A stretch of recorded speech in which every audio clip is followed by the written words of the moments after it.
bentornati a Parlando Liberamente, la nostra intervista settimanale con i protagonisti della politica, dell'attualità, del giornalismo.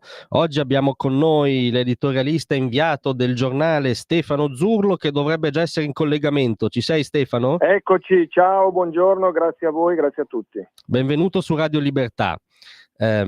Allora, tu hai seguito per il giornale non solo tutto il conclave, no? Ma tutta la dinamica che ha portato all'elezione del nuovo Papa di Leone XIV, dalle congregazioni e via dicendo. Quindi ci tenevamo a ripercorrere con te quello che è successo anche in base agli articoli che tu vi avevi scritto. Però anzitutto volevo chiederti, tu oggi scrivi un bel ritratto del nuovo Papa sul giornale e lo definisci, diciamo, una sintesi di opposti, cioè mi sembra che la chiave sia la complessità in bilico sull'apparente contraddizione, ovviamente sia un po' la chiave che emerge da un ritratto della biografia e della vita anche intellettuale di Prevosto. Vuoi riassumercelo? Ma riassumo perché già dai primi atti si è visto. Allora, lui intanto nasce a Chicago, ma è il meno americano dei possibili papi americani, dei cardinali americani, perché come sappiamo è stato moltissimi anni in Perù e quindi unisce, diciamo, il primo e il terzo mondo. Viene dal primo mondo, ma si è accreditato moltissimo nel terzo mondo, o comunque nei paesi, no, dell'America Latina, che hanno, il Perù ha problemi giganteschi, forse anche più dell'Argentina, no? Ha parlato in spagnolo, naturalmente la sua prima lingua è l'inglese, ma ieri ha parlato una sottigliezza che moltissimi osservatori hanno colto in spagnolo. Ha ringraziato 2 volte Francesco, ma non si chiama Francesco II, si chiama Leone XIV, quindi si inserisce in una grande tradizione della Chiesa, e come tutti i giornali oggi scrivono, il precedente Leone XIII, un colosso nella storia della Chiesa, ma insomma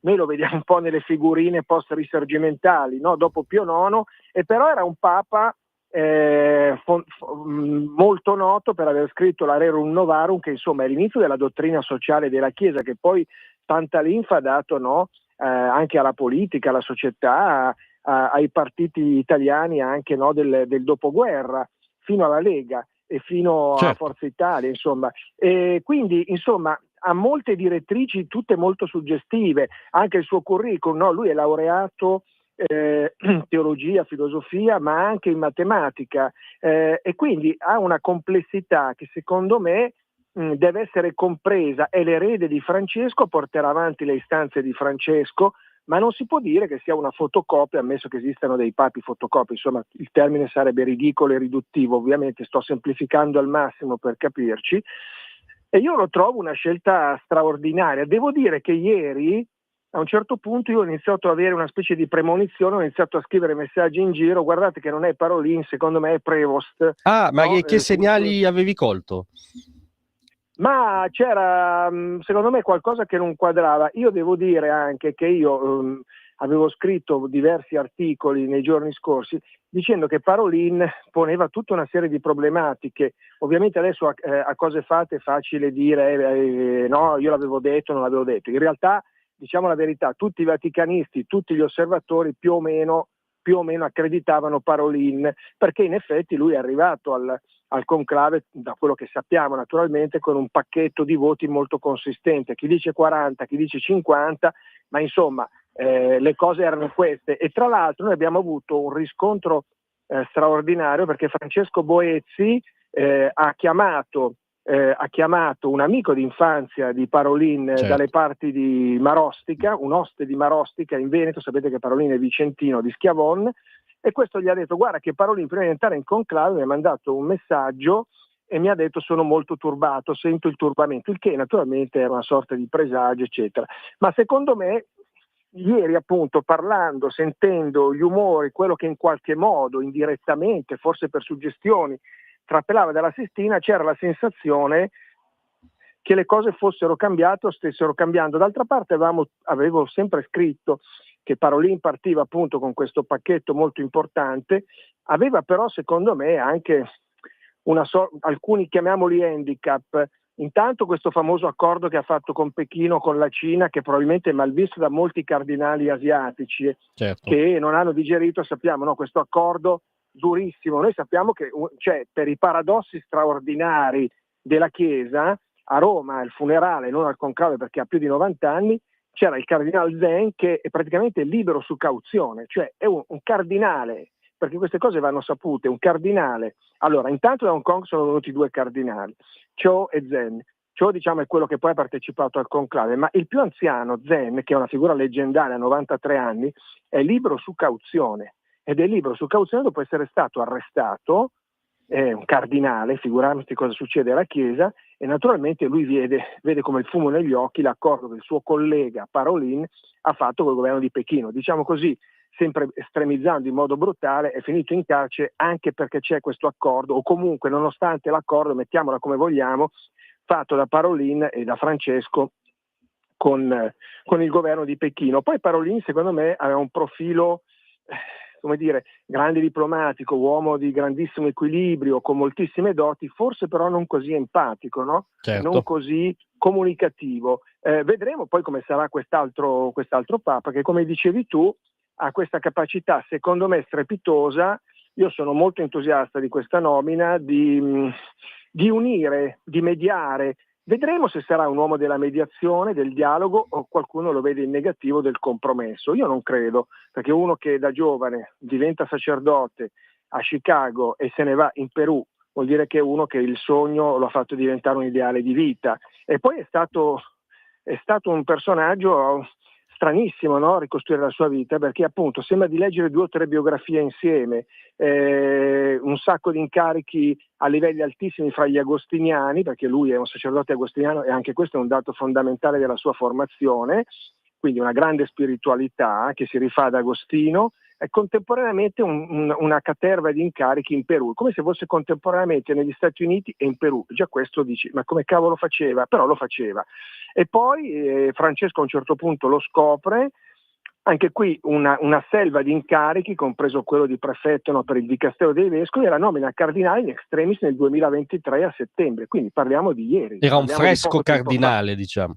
Freschissimo, diciamo che tra cardinali, addirittura qualcuno nominato 20-30 anni fa, da papi precedenti, questo è uno degli ultimi diciamo frutti, chiamiamolo così, di Francesco, il che peraltro è un dato molto interessante, perché fa capire che Francesco, criticato da molti per il suo disordine creativo, chiamiamolo così, però insomma muovendosi in un modo anche a volte apparentemente, non dico contraddittorio, ma insomma complesso a sua volta, però aveva pescato, aveva individuato energie fresche, energie nuove, punti di vista inediti dentro la Chiesa. Questo conclave è stato straordinario. Io ho parlato in Piazza San Pietro il giorno del funerale col cardinale di Tonga, che, se possiamo un po' scherzare sopra, avrei visto bene uno squadrone di rugby delle isole Tonga, il quale, quando gli ho detto se sarebbe diventato Papa, il nome non ve lo dico perché andatevelo a vedere, c'ha 3-4 cognomi, ci ho messo 2 ore ho perso più tempo per scrivere il cognome che per fare tutto il pezzo, perché mi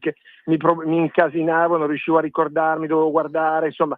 Ma comunque, cardinale di Tonga, per dire, che mi ha detto che ci ha messo non so quante ore in aereo per venire a Roma, e quando gli ho detto se per caso diventava Papa ha iniziato a ridere in un modo quasi sguaiato e divertito, e che mi ha raccontato che lui appartiene a una famiglia cattolica, alle isole Tonga, ma che è una piccola minoranza in un mare, qui direi nell'oceano perché siamo in Polinesia, di formazione metodista. Insomma, capite la Chiesa dove è arrivata. Insomma, c'era il cardinale, che peraltro è italiano, della piccolissima, minuscola comunità della Mongolia. Pensate insieme il cardinale Dolan di New York, arcivescovo di New York, che è più mediatico di noi giornalisti, di te sicuramente, pure di me, che faceva dirette in continuazione, e il cardinale di Haiti, cioè di un paese disgraziato, disperato del Centro America. Io credo che lì il Dolan e gli americani abbiano giocato comunque un bel ruolo, perché hanno catalizzato, secondo me, cardinali del nord,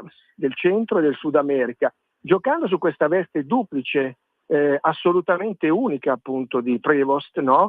Quindi nordamericano con però radici quasi di più in Perù e in America Latina, che parla appunto spagnolo prima ancora che inglese, e secondo me hanno creato un fronte molto interessante che si è allargato progressivamente. Calcoliamo che solo il Sud America ha espresso al conclave 24 cardinali, fra cui, perché queste cose, sai, magari uno non le nota, No, 7 però sono brasiliani fondamentali, e cioè. 4 argentini, e quindi sai, c'è il cardinale del Perù, che immagino sia stato uno dei grandi sponsor con gli americani. Si è creato questo fronte e Parolin probabilmente è partito con questo pacchetto di voti molto consistente, ma lì sai, quando tu non sfondi a un certo punto si crea l'alternativa, esattamente come successe nel 2013, perché lo sappiamo, era Scola, questo è sicuro, è documentato persino da comunicati stampa che per qualche gaff uscirono, Sì, certo, vero. che sono rimasti agli annali, come ricorderai.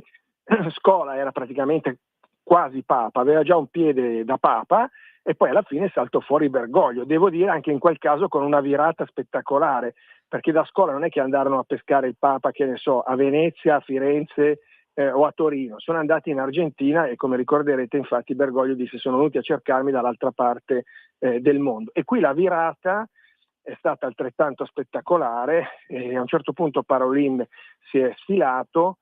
Gli altri candidati, che erano molto interessanti anche, evidentemente sono rimasti numeri piccoli, quelli degli altri. Pensiamo a Pizzaballa, italiano, pensiamo ad altre figure molto, molto forti, no? Avelin, progressista francese di Marsiglia, molto sponsorizzato ovviamente per quello che può essere da Macron.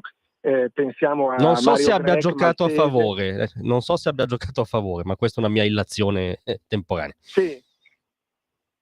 Che cosa? Non ho capito. No, Che cosa non dici? so Non se so se essere sponsorizzato da Macron abbia giocato a favore, ecco, ma no, questa è una mia... certo, secondo me gli hanno usciuto, Esatto, anche secondo me, anche perché in questo momento Macron è visto, insomma, non dico come il fumo negli occhi, ma insomma si agita molto un po' in tutti i contesti, creando spesso problematiche, come sappiamo, di vario genere. Qui ci metteremo a parlare di altro, insomma, però in qualche modo ha forse trasferito questa ansia, diciamo, l'ha trasferita per quello che poteva nel conclave. È chiaro che dietro le quinte, fuori dalla Sistina, tutti i paesi, grandi paesi, probabilmente hanno giocato per quel che potevano qualche carta, muovendo i giornali, le televisioni, insomma, facendo vedere che. Ed è molto interessante che il nuovo Papa appunto sia americano, nel momento in cui a Washington c'è Trump, e nel momento in cui, altra sottigliezza che io oggi ho sottolineato sul giornale, perché poi la storia e la cronaca si alimentano anche di paradossi e di vicende abbastanza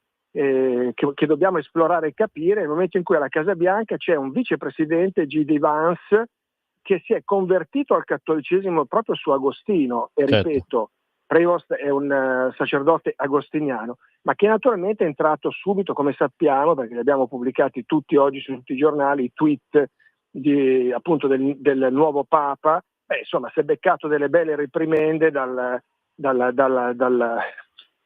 Prevost, perché appunto sulla questione dei migranti sono entrati nettamente in rotta di collisione. Certo. Quindi questo è uno dei grandi temi. È chiaro che un Papa americano sarà influenzato ovviamente dal luogo in cui è Tra l'altro nato, anche perché su dire questo che non... tema, scusa ti interrompo, perché su questo tema emerge ancora una volta quella complessità di cui parli tu oggi sul giornale. È vero che lui ha criticato Vance sul tema delle migrazioni, per esempio, è una narrativa chiaramente antitrampiana. È anche vero però che è emerso che era iscritto alle liste elettorali del Partito Repubblicano, cioè che rapporto avrà? Sì, è molto curiosa questa cosa, è molto divertente e molto curiosa. Ma infatti io penso che quando parliamo di un Papa di mediazione, poi vedremo, perché ripeto, Papa di mediazione che però è andato in Perù, non è stato lì a fare i convegni col coffee break, certo. come le correnti democristiane degli anni 70 e 80. Insomma, voglio dire, con tutto il rispetto per la storia politica del nostro paese, è uno che comunque si è mosso, è andato in giro, insomma, le mani se le è sporcate pesantemente nella terra, nella povertà, ma poi, ripeto, era anche contemporaneamente o quasi contemporaneamente è stato ai vertici apicali degli agostiniani americani. Quindi insomma è un doppio, come dire, una doppia vita, no? Da una parte i grattacieli di Chicago, dall'altra le favela del Perù, che è molto interessante come dato di sintesi, e anche politicamente, usiamo questa espressione, io credo che sarà interessante vedere come si approccerà con Trump, come si approccerà con Vance, perché non c'è solo il tema appunto dei migranti, su cui è evidente che non penso che lui dirà no, deportateli, cioè, tendiamo a escluderlo. Tendiamo, diciamo così, ma insomma non ci vuole un raffinato politologo o vaticanista per capire cose elementari, però anche qui bisognerà vedere come si comporterà, il realismo, se farà dei viaggi. Bergoglio da questo punto di vista è stato un grande mistero, pensiamo che non è mai tornato in Argentina, ed è un dato che io ho sottolineato più volte, ma anche dal punto di vista umano proviamo a immaginare, tu vai al conclave, prepari la valigia, arrivi a Roma e non torni mai più a casa tua a Buenos Aires, è una cosa impressionante. Tu ti sei dato una spiegazione, un'ipotesi di spiegazione? Ma ci sono molte spiegazioni, ovviamente poi quando si parla di papi ci sono sempre quelle complottistiche che sono di solito le più stupide, perché certo, ogni volta viene tutto ridotto a chissà quali complotti. Ora, se non sia andato in Argentina non penso che sia... Certo, evidentemente non c'era un clima così favorevole, non voleva essere strumentalizzato, forse lui preparava adesso un viaggio dopo 12 anni, però, il che è un tempo lunghissimo. Insomma, uno dice guarda, tu hai il 90% di probabilità di tornare a casa tua, non ci torni più per 12 anni e muori lontano a Roma, avendo anche dei familiari, insomma, che per carità potevano andare a trovarlo, ma insomma io credo che evidentemente non ci fosse un clima così positivo. Poi la politica argentina è molto complessa, con spinte e controspinte, populismi vari come sappiamo, un clima sociale molto, molto teso, e quindi lui evidentemente per tutta una serie di ragioni non è rientrato. Vedremo cosa farà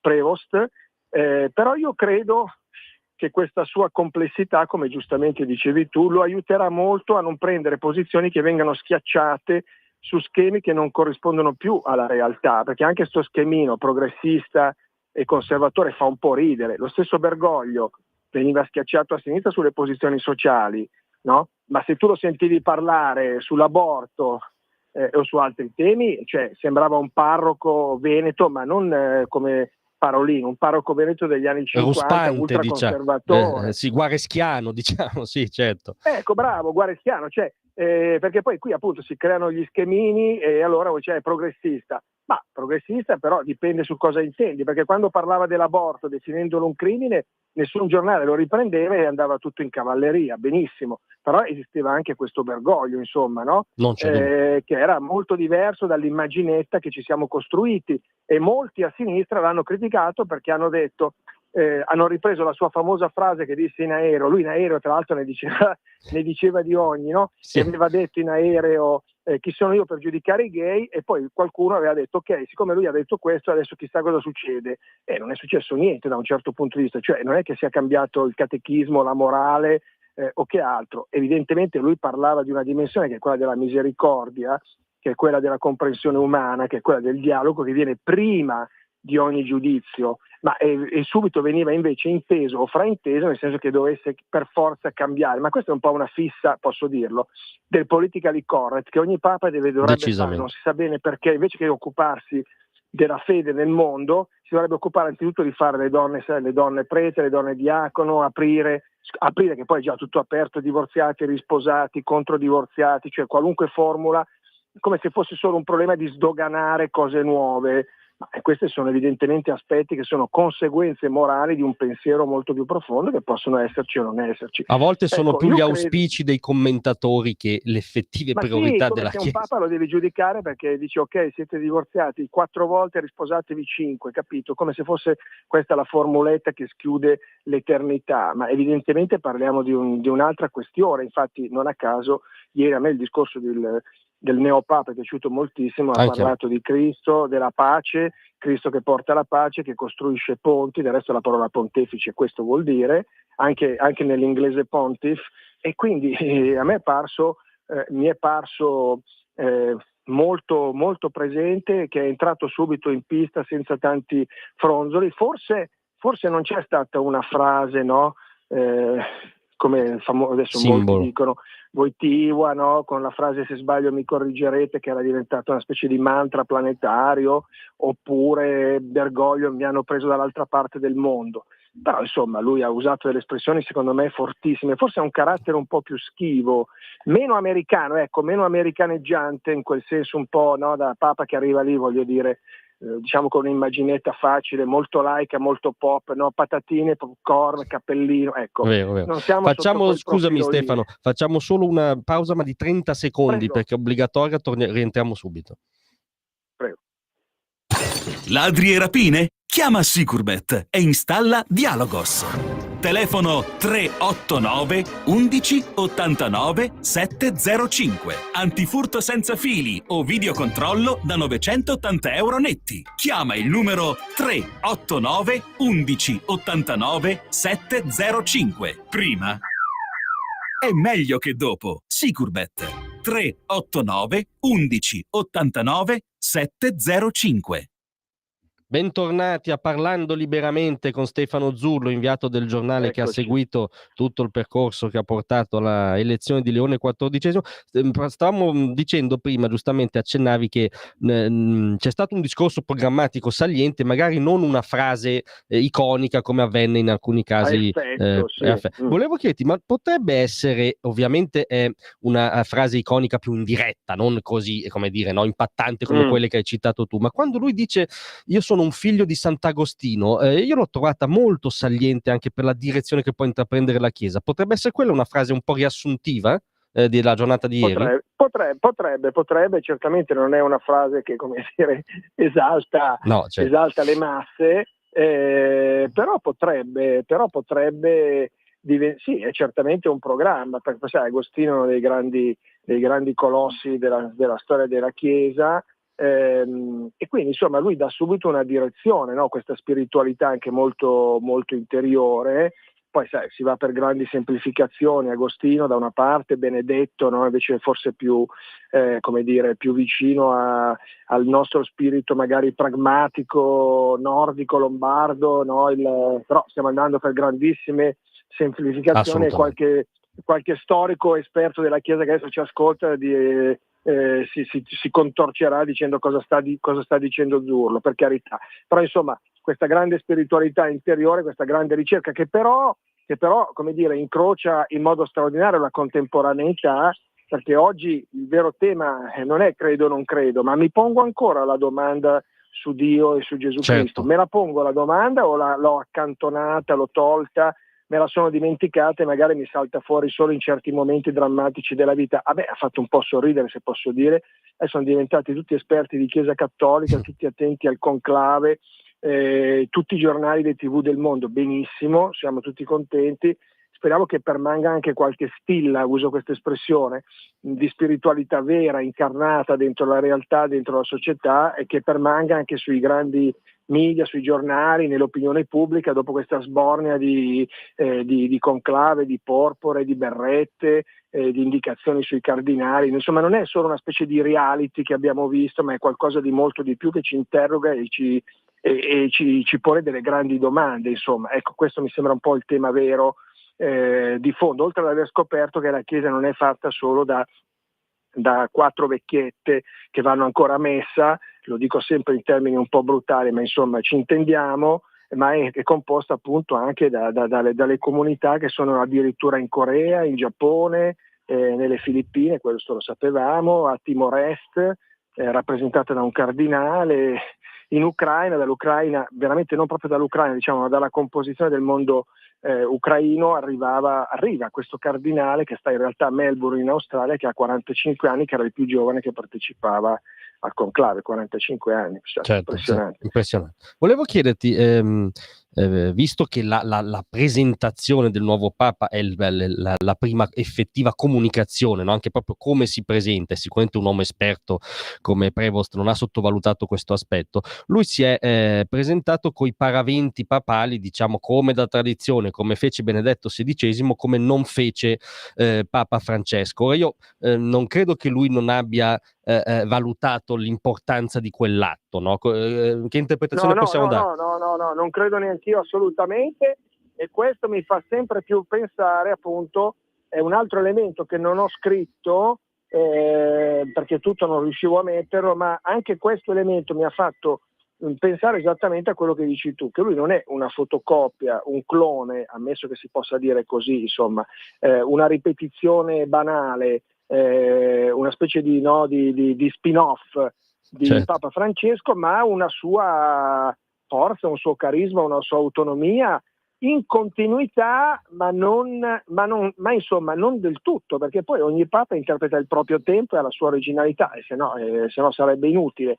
Diciamo che si è chiusa un'epoca e se ne apre un'altra che naturalmente ha moltissimi elementi in comune con quella che si è chiusa il giorno dopo Pasqua con la morte di Francesco, ma ha già un timbro di originalità. E il fatto stesso che questo Papa venga dagli Stati Uniti e quello prima dall'Argentina, capite che fa una certa grande differenza, anche se poi le cose si mischiano, perché questo appunto è stato molto in Perù e ha parlato in spagnolo. E anche questa vicenda che dicevi dell'abbigliamento, chiamiamolo così, dà l'idea che ci tenga molto a sottolineare il carattere di quello che lui è chiamato a svolgere, del compito e quindi anche dell'autorità. Naturalmente un certo, secondo me, politically correct dice sì, va bene, ma noi preferivamo la semplicità, la sobrietà, ma quelli non è che sono dei segni messi così per sfarzo, sono tutte, cioè l'abbigliamento corrisponde evidentemente ai segni di quello che è chiamato, del compito che lui è chiamato a svolgere, e anche questo è un dato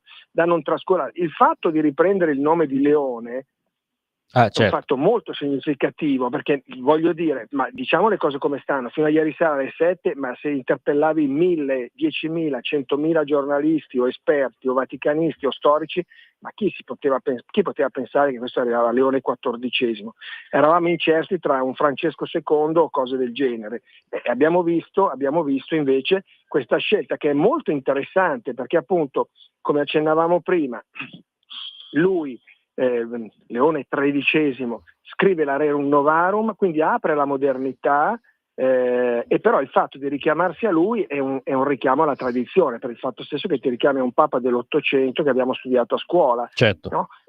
Tra l'altro lui si aprì alla modernità con la Rerum Novarum, ma in chiave per esempio dichiaratamente antisocialista, cioè affrontava la questione sociale in chiave antisocialista. E se noi pensiamo a tutte le suggestioni che ci sono in America Latina, oggi meno, ma ci sono ancora, sulla teologia della liberazione, molto interessante il richiamo a Papa Leone XIII e tutti i leoni precedenti, per carità adesso non possiamo allargarci troppo, tutti citano il Papa Leone Magno, certo. Nell'anno quello che ferma insomma tutta la storia precedente, ma insomma il fatto di richiamarsi a Leone XIII, che come dici tu ha scritto un'enciclica fondamentale che ha posto le basi, anche se vogliamo, del rapporto tra i lavoratori e i sindacati, tantissime questioni, e però appunto in una chiave che era ovviamente quella di dire no alla violenza, no alla rivoluzione, no al socialismo, no alla massoneria, e appunto sapendo tutta chiamiamola pure la deriva che c'è stata in America Latina con la teologia della liberazione,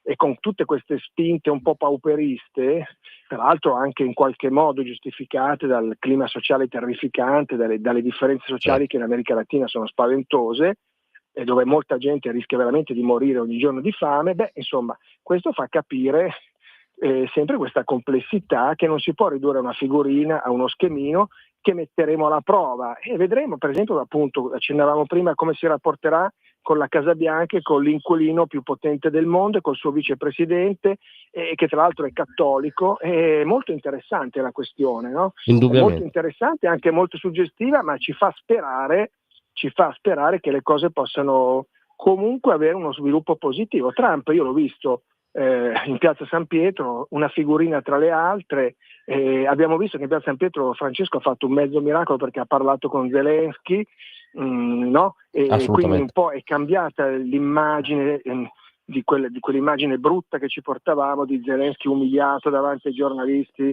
negli Stati Uniti. Evolveranno le cose, vediamo cosa succede. Noi abbiamo praticamente messo quasi nei ritagli di giornale alla radio da voi uguale, in televisione, che sta scoppiando, rischia di scoppiare un'altra guerra ancora tra India e Pakistan, certo. però perché siamo in un clima veramente di difficoltà e non a caso la sua prima parola è stata pace. Tra l'altro in questo clima di difficoltà, diciamo, l'irrompere di Leone XIV sullo scenario globale ufficializza che l'asse Roma-Washington è quello, come asse di interlocuzione, diciamo, è quello dirimente della contemporaneità. Da questo punto di vista, diciamo, proprio per contraddire quello che hai detto, cioè per buttarla in politica, ma quantomeno in geopolitica, diciamo, Sì. con la vittoria di un Papa americano che dovrà relazionarsi con l'agenda della Casa Bianca, con la sconfitta, diciamo, di Parolin, che era il confezionatore dell'accordo col regime, possiamo dire che la grande sconfitta del conclave è la Cina comunista? Ma su questo sarei molto prudente, perché comunque la Cina gioca una partita tutta sua, in cui alla fine quello che viene deciso a Roma certo può influisce sicuramente, ma sappiamo che i cinesi hanno un sistema tutto loro di posizionarsi, di rapportarsi e compagnia. Certo, rispetto a quel clima che si era creato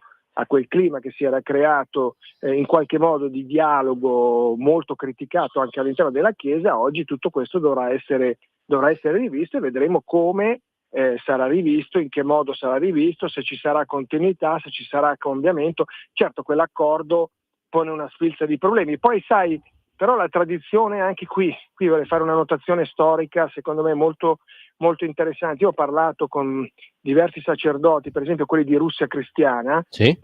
padre Scalzi, figura leggendaria scomparsa qualche anno fa, e lui mi diceva sì, il Papa Giovanni, il Papa buono, poi voleva dire quasi un cavolo, perché dice noi andavamo in Russia e rischiavamo di essere presi e qualcuno veniva anche fucilato, e loro facevano gli accordi, si stringevano la mano, sai, la realtà è sempre molto complessa, è il caso di dire, quindi ai vertici si fanno degli accordi di realismo e poi sotto magari il povero prete o il missionario o il laico finisce in carcere, e in Cina magari sparisce pure nel nulla, perché questo succede ahimè in Cina. Certamente questo costringerà la Cina a riflettere, a ragionare in un momento di grande difficoltà, di grande crisi. Poi sappiamo che l'economia cinese ha grandi problemi, insomma c'è tutta questa guerra dei dazi con colpi e contraccolpi, ma insomma il primo grande interlocutore secondo me sarà Washington, e sono d'accordissimo sul fatto che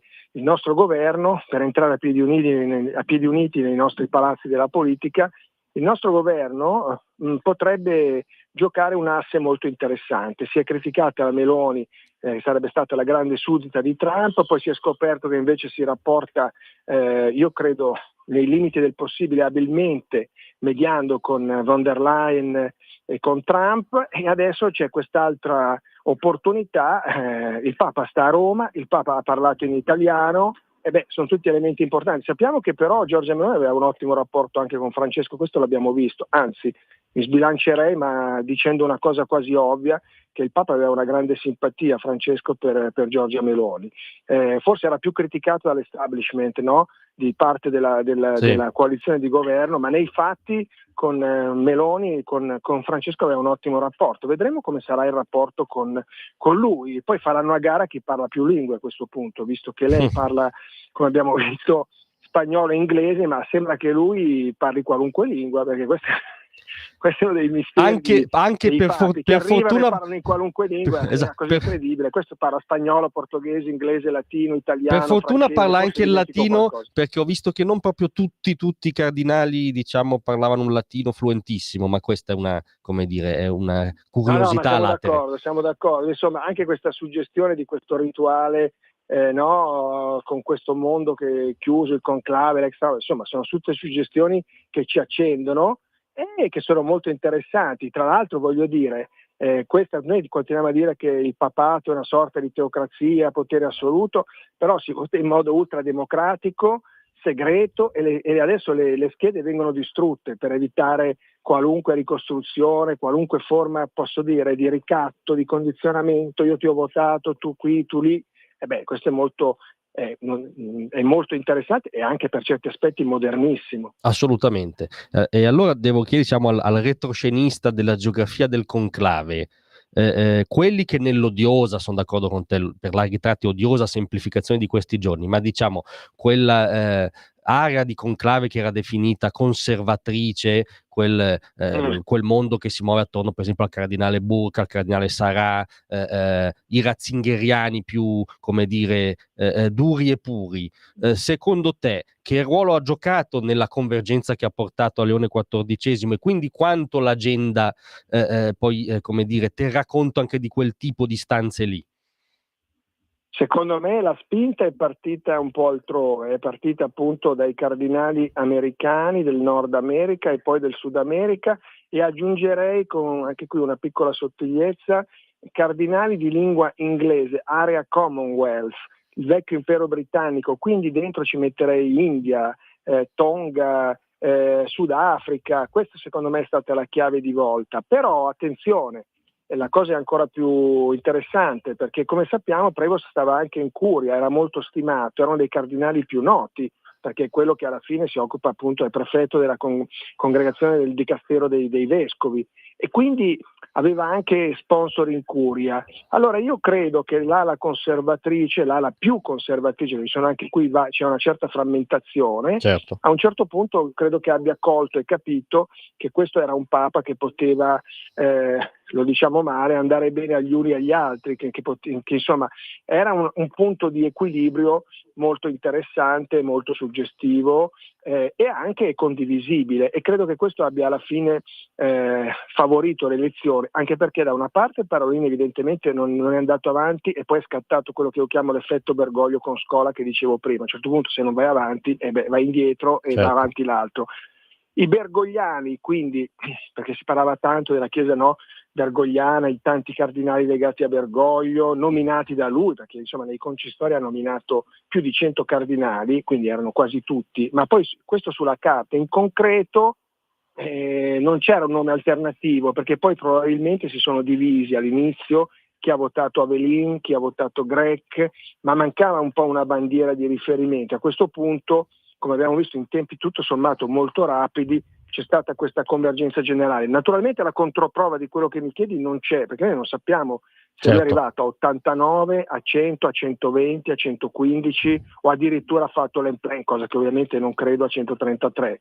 Però secondo me alla fine c'è stata una grande convergenza da una parte e dall'altra. Naturalmente questo è un miracolo di equilibrio che poi dovremmo mettere alla prova dei fatti, perché poi sai, qualunque scelta fa alla fine ovviamente qualcuno rimarrà scontento, qualcuno rimarrà deluso. Ci sono anche, per chiudere il discorso, alcuni di questi cardinali ultraconservatori che tu accennavi, che io temo siano un po' scontenti per definizione, per cui poi sai, probabilmente alcune sfide, alcuni scontenti, alcune cose rimarranno, non è che adesso qui d'incanto sparisce tutto e tutto va a posto e tutto diventa facile. Rimarranno secondo me alcune divisioni, però ad esempio molto dipenderà, lo sottolineo ancora una volta, da come si troverà un punto di equilibrio, se lo si troverà, pur tra scontri, differenze e divisioni che mi paiono nette e ineliminabili, con gli Stati Uniti, con la Casa Bianca, con Vance, con Rubio e con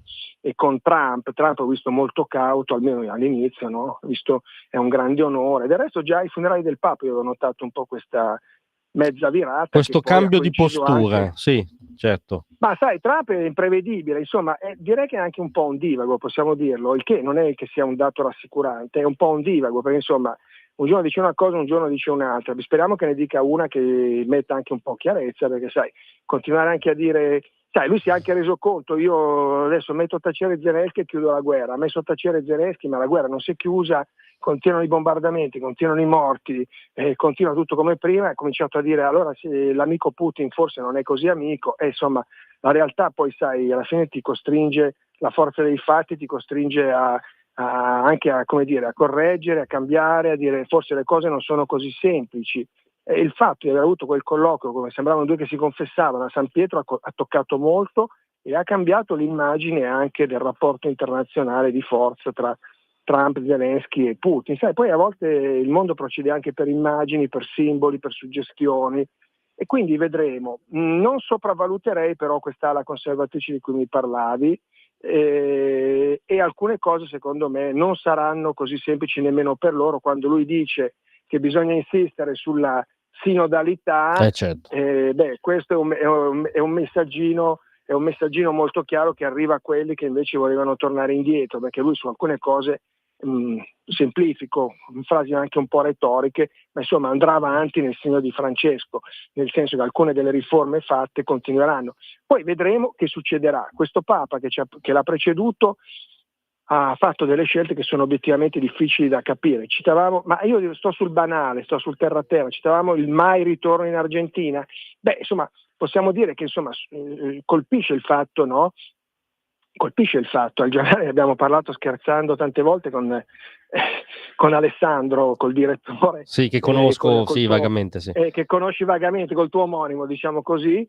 Insomma, al contrario c'era il vescovo di Como, Oscar Cantoni, ma non c'era quello di Milano, Mario Delpini, perché non è mai diventato cardinale. Insomma, sono cose che un po' colpiscono, come colpisce il fatto che lui sia andato da Ajaccio in Corsica, lui Francesco a Marsiglia, ma non è mai andato a Parigi, e non è andato alla reinaugurazione di Notre Dame. Allora tu capisci che sono dinamiche non semplicissime da comprendere, però a volte si capiscono dopo. Il fatto che abbiamo oggi un Papa che, come dicevo prima, è stato pescato ai confini del mondo, sia pure con questa biografia complessa, articolata, doppia o addirittura tripla, ma insomma è che sia diventato cardinale in corsa, e oggi abbiamo questa figura almeno apparentemente di strepitoso equilibrio e convergenza di opposti, ci fa capire, appunto, è un dato che io valuto molto positivamente nell'opera di Francesco, che appunto parlava della Chiesa, ospedale da campo, deve curare il mondo, un mondo disastrato, un mondo in guerra, e alla fine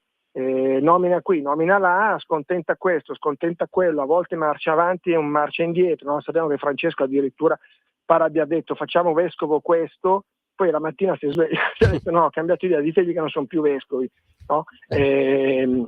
Non sempre lineare, sì, però il fascino di questo nuovo pontificato potrebbe essere il modo di rapportarsi, diciamo, all'eredità senza essere mera fotocopia, come dicevi tu. Ecco, questo esatto, è magari anche un po' più, come dire, come abbiamo visto col taccuino, con gli appunti, un po' più ordinato, un po' meno a braccio. E poi magari sono delle spinte, poi arriva un'epoca in cui magari la spinta va un po' riorganizzata, poi magari arriva un'altra epoca ancora e ricambiano ancora le cose, però queste sono impressioni del primo minuto, no? Qualcuno si è soffermato sugli appunti, sarà perché non parlava perfettamente italiano? Io non credo, forse è un suo modo di procedere un po' più, no? Sì, un po' più sistematico, diciamo. Più sistematico, magari meno spumeggiante, magari meno da polemista e un po' più organizzato, un po' più razionale, nel senso appunto con meno punte e meno spumeggiante, magari un po' più, come dici tu, o sistematico, però insomma il messaggio mi è parso molto bello, molto efficace, molto profondo, ecco. Se dovessi dare ammesso che si possa dare un voto al discorso del Papa, insomma mi è parso assolutamente all'altezza del compito che è drammatico, perché se tu pensi che diventi Papa e parli, non so, 1 miliardo di persone in mondovisione, insomma, tra l'altro non nella tua prima lingua. Non era semplicissimo. Stefano, io ti ringrazio molto di essere stato con noi, davvero, e ti auguro un buon lavoro. Grazie, a presto, saluti a tutti. A presto. Ciao.